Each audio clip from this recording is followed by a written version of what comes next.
G'day, Simon and James at South OC Cars and Coffee. Right now the sky is blue. If we look over this way, the sky is grey. It has been good weather, foggy weather, good weather, foggy weather. Kept the crowds down a little bit, but we've still got some good stuff turned up, huh? Yeah, we still have some good stuff here today. We have a crazy Procharged Dodge Viper, probably one of the toughest sounding cars we've had in here in a very long time. We have a gold G-Wagon of all things, a ton of muscle, a ton of exotic stuff. Just a good day all in all. What have you seen? Yeah, there's a 1963 Corvette that is full race built, basically back in 1963. That thing's going to be car of the week, absolutely amazing. I think it's got quad side draft Webers on it, just an incredible car, like one of the Grand Sport, whatever it was, race categories. Watch the video to check that thing out. Here's the sad part, 63, of course, the thing it was famous for was having that split window. It was one of the ones that somebody removed the split out of the window. God. Make you cry. Anyway, a lot of stuff to see. Hey, don't forget, if you're coming to South OC Cars and Coffee, please remember, respect our rules, no speeding, no revving, no burnouts. That includes getting on and off the streets of San Clemente and also onto the freeways. All right, mate, let's go for a walk and check some stuff out. Let's do it.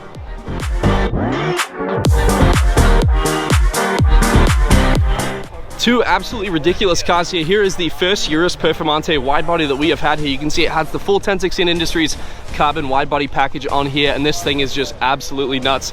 Ton of exposed carbon. You can see this car does have the captain's chairs as well, that 4-seater package. And then a couple of really interesting accents, 23-inch AL13 wheels and gold badging. You can see this thing does belong to Cole, who had that purple Huracan Evo beforehand. And then next to it, probably the toughest Viper that we have ever had here. This one has a crazy Procharger on it, making a ton of power. It just sounds so, so cool.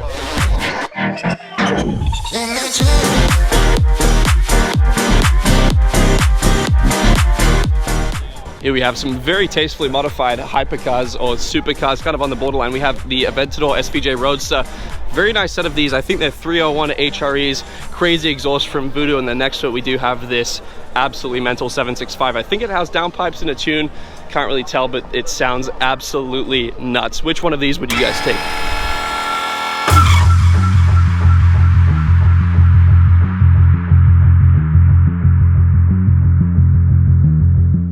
Very nice lineup of supercars, and this is the first MC20 Spider that I have ever seen. Very interesting. It flows well with the car. You can see it has a really nice white and blue interior. Probably the first one in the area. I've never seen this before. Let me know what you guys think.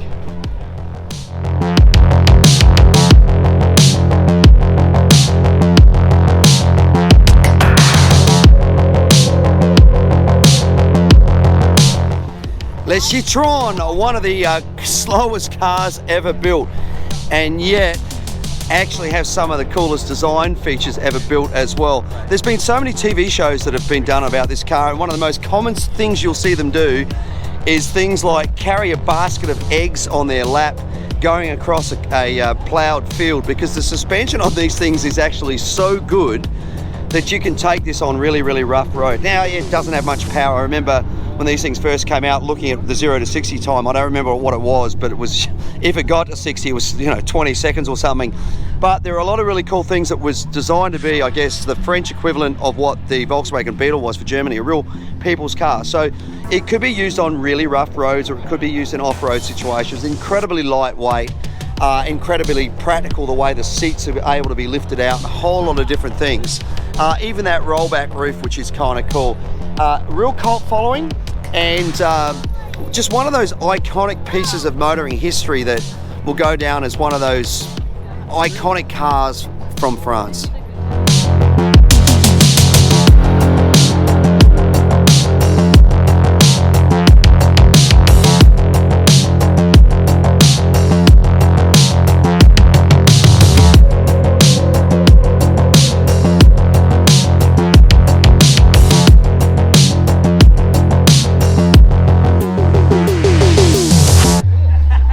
Beautiful. This is a Chrysler Town and Country.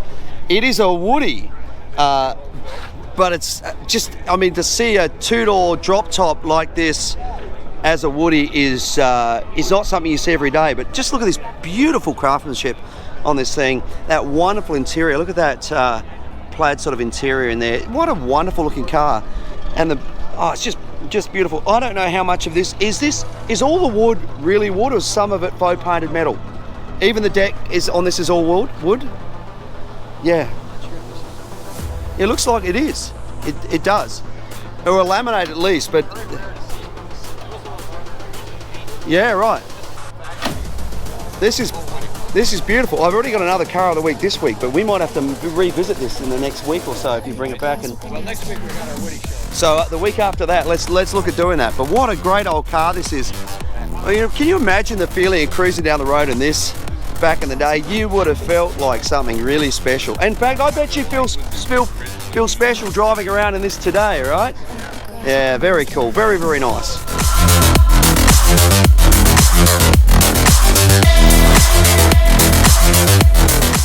This is going to be our car of the week. This is a 1963 Corvette Grand Sport Coupe. And now, there was a handful of the original ones made, but this was made in the same sort of era. But have a look at this thing. Side draft Webers, so 4 of those sitting up there. So many cool things about this car. Now, one of the things you'll notice, you can tell it's a 63 because notice it's got this spine along the roof. And then we get to the back window, something's missing. It does not have that split window in the back. Tragic as it is, back after this car was developed, people didn't like having the split window because it reduced visibility on the track. So there was actually documentation, and Rick, who we're going to talk to when we do this as Car of the Week, was telling us the story. There was documentation on how to remove that split down the window and put a one-piece window in, which of course they went to in '64. Now if it's split window, of course it's worth a ton of money, and a lot of guys will put them back again, but this car is super special. Make sure to check out our Car of the Week because we'll talk more about it there.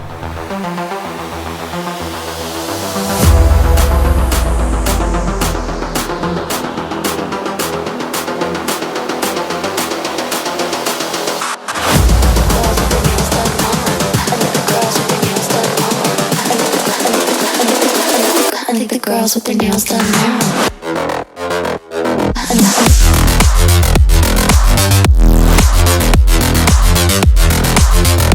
Girls with their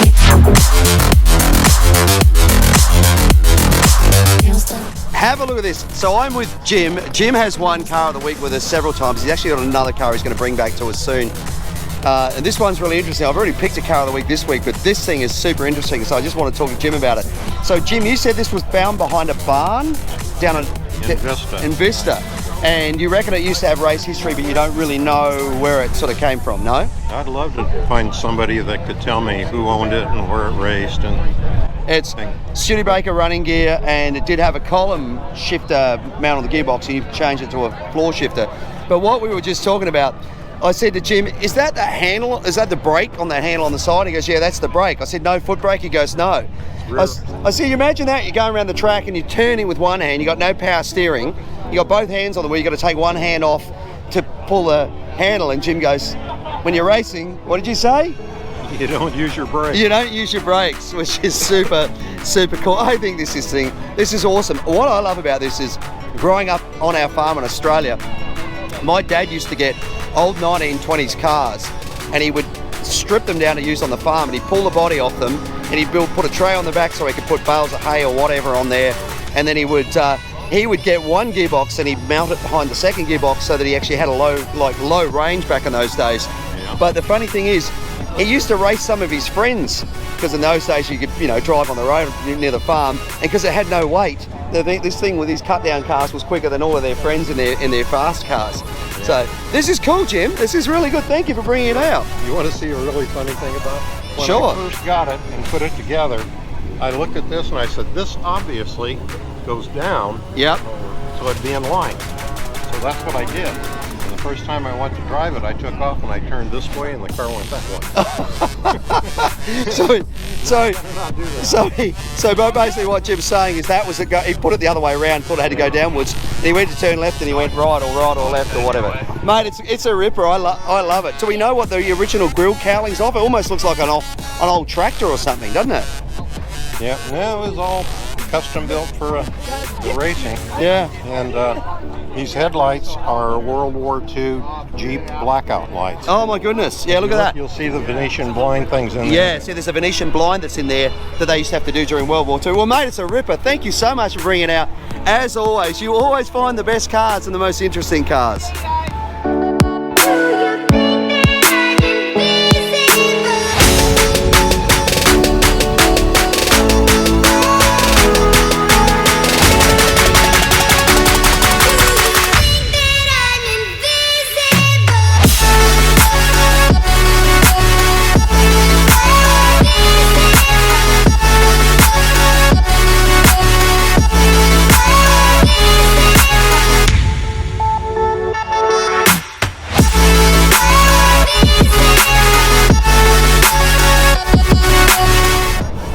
Couple of nice little Lotus side by side, different eras but still great cars and really underappreciated I think in a lot of respects. Lotus really define handling, suspension, lightweight and all of those sort of things and I really appreciate them. This for example, such a pretty car, so far ahead of its time from a looks perspective, but you know, not appreciated by a lot of people. So V8 in there, if you have a look in there. So a little different approach. A lot of the Lotus cars, of course, were all about very lightweight, power to weight ratio, so they'd put smaller capacity turbocharged or back in the early days even just twin cam style motors to get them to handle. But they did have sort of V8s as well, and now they've got V6s as well. But both of these cars just wonderful looking and, as I said, really underappreciated. Now here's a car you don't normally see people putting a lot of time and money into, and yet have a look at it. It looks really, really good. This of course is a Chevy Corvair. Very nice looking wheels on it. Budniks I think they are, which are a great looking wheel. Beautiful interior as well. Look at the plaid that they've done in there. And then of course the thing that they're known for is that engine in the back there, that air-cooled engine.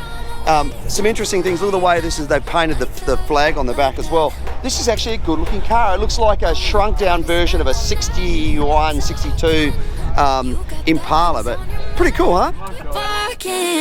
Spit your words on someone else. Don't act like you're so obsessed with me, with me. You know that I ain't coming back, I'm sorry. Read my lips, you do not like that. You're drowning without me. Take it all back, but if you want my sympathy, honey, well come as a bitch, get ready for this.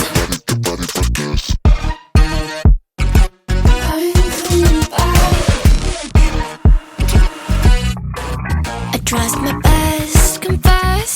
You hate me wearing the pants. If you weren't so damn obsessed with making me a perfect lie. Makeup is... Hey dude, I love your car. What do you do for a living?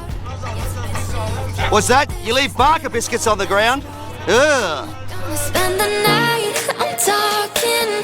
You got bad things on your mind. Keep walking. Spit your words on someone else. Don't act like you're so obsessed with me, with me. That is it for a very interesting South OC Cars and Coffee today. I'm glad the weather cleared up a bit. It was an awesome show here today. Hey, please remember, if you're coming to the event here, respect our rules: no revving, no speeding, and no burnouts. It does include on the property, getting onto the freeway, and then of course driving through the streets of San Clemente. I want to give a huge shout out to all of our sponsors. We have the brackets here, We're Marketing, McGuire's, Polestar, PDM Brands, Next Level Auto Protection, Happy Jewelers, Continental Tire, Reviver, and then Carbon-tastic as well. And then I want to say a huge thank you to all of the volunteers that help us put on this event each and every week. We could not do it without you guys. If you want to become a volunteer, hit us up on Instagram at South OC Cars and Coffee Merch. So we handle all the volunteer rostering, and then while you're over there, check out some of the new t-shirts, hats, hoodies, all that good stuff that we have over there. If you are volunteering at South OC Cars and Coffee, you do get to bring your car in before 8:30. And then Ruby's Diner does also provide a free coffee and donut for everyone helping us out. Yeah, big thank you to Ruby's for doing that. We really appreciate it. And of course, feeding the masses as well. And to the outlets of San Clemente, remember, if you want to go to the movies, do some shopping, go to a restaurant, come to the outlets, tell them South OC Cars and Coffee sent you. Well, that is it. Thank you so much for watching. Don't forget to like, follow, and subscribe. We'll see you back here next week for another South OC Cars and Coffee. Thank you, guys.